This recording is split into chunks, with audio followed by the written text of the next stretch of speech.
Nous avons des détenteurs de droits qui sont de plus en plus décomplexés et surtout qui sont connectés avec le reste du monde. Et qui est plus avisé de décider de leurs droits? C'est eux-mêmes.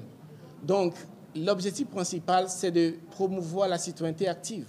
Donc, ce dialogue intergénérationnel permet aux dirigeants, qui sont bien sûr de l'autre génération, d'ouvrir le débat et d'en discuter avec les jeunes pour lesquels nous sommes commis de travailler. Donc, pour nous, la base est qu'on crée une situation où ceux pour qui nous travaillons fassent partie du débat. Oui, il y a bien sûr des jeunes, il y a un département de la jeunesse. Et d'ailleurs, l'UA a voté une politique qui donne un certain pourcentage de jeunes dans son staff. Ils ont un cadre législatif ou réglementaire qu'ils ont voté, essentiellement pour la jeunesse. Et ce cadre contient un traité, des dispositions, etc. Quand vous allez dans le département de la jeunesse, vous verrez qu'il y a une majorité de jeunes.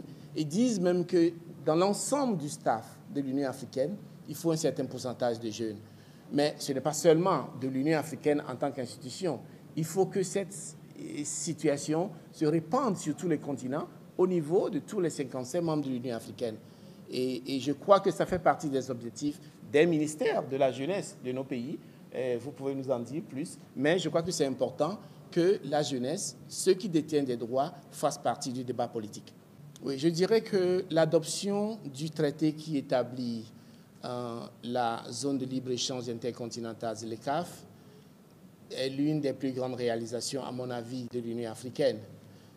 Mais je limite quand même cet optimisme parce que des tests, on en a vraiment vu à l'Union africaine.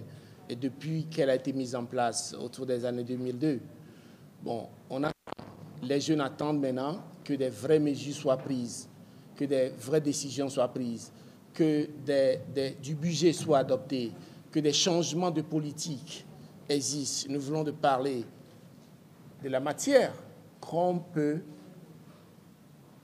échanger entre nous. Ça n'existe pas encore, ou peut-être en petite quantité. Il faut donc, pour permettre à la ZLECAf de fonctionner, investir gros dans l'industrialisation, dans la transformation. On peut commencer par l'agriculture, par exemple. Et nous avons beaucoup de moyens. Il faut peut-être chercher à la mécaniser. Il faut la rendre attractive pour que l'agriculture ne se montre pas comme le métier des pauvres. En fait, elle n'est pas le métier des pauvres. Pour pouvoir attirer des jeunes, y mettre les moyens, investir. Et à partir de l'agriculture, on peut commencer la transformation, l'agroalimentaire. Et ça, on a quelque chose à échanger.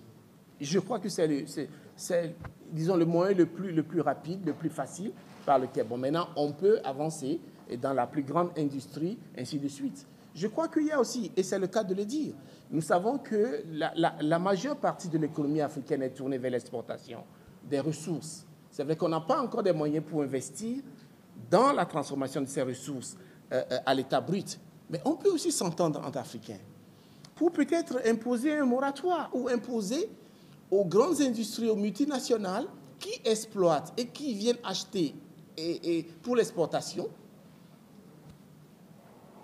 une politique de transformation sur place. Il faut que l'Afrique arrive à une situation où qu'on ne permette plus l'exportation à 100% de nos ressources. Si vous voulez exporter, acheter nos ressources à l'état brut, nous devons vous imposer une certaine transformation. Aujourd'hui, je vous donne un exemple. La République démocratique du Congo a tout ce qu'il faut pour produire les batteries électriques qui servent à faire des voitures électriques. L'Union européenne a déjà dit à quel horizon ils vont transformer toutes leurs voitures en voitures électriques.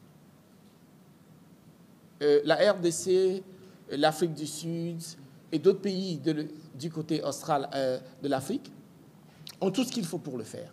Aujourd'hui, nous l'exportons, tout simplement.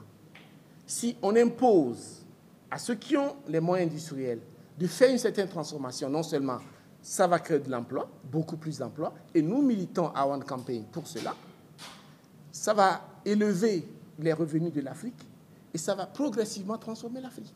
Et ça nous permettra de financer d'autres projets. Nous avons besoin d'énergie. Aujourd'hui, on parle d'énergie verte. L'Afrique a beaucoup de ce qu'il faut pour en faire. Un seul fleuve en Afrique, si on y investe beaucoup d'argent, peut produire de l'électricité à tous les